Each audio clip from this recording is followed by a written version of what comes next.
شما میخواید دهن دوستاتون رو توی ماینکرافت سرویس کنید، پس میتونید از این طلا استفاده کنید. اینجا اونا اگه حتی فول نیدرایت هم باشن با توتم نمیتونه از این تونستان به در ببرن.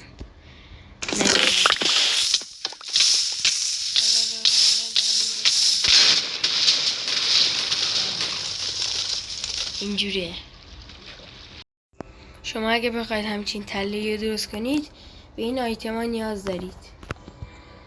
اولش باید یه چاله 5x5 بکنید، عمقش 15 باشه. بعد میایید همه اینجا رو لاوا میریزید.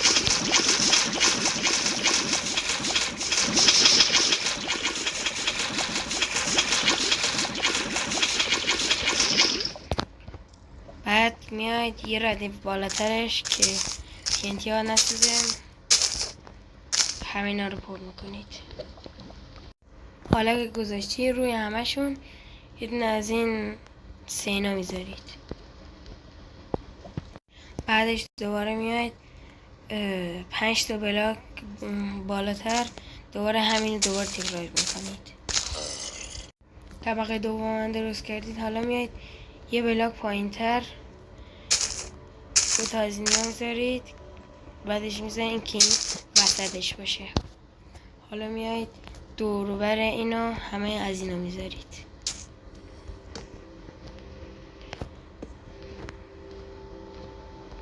بعدش میایید این ور اون ورشو میشینید و اینجوری میذارید.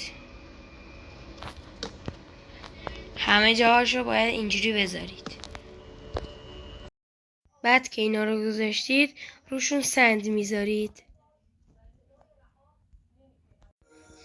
بعد اونجایی که میخواد TNT بذارید و مشخص میکنید و بالاش یه دونه از این چستا که اتصال ردستونی داره که دورش قرمزه رو باید روش بذارید. بعدش اگه دوستتون بیاد این چستو باز کنه میمیره. آره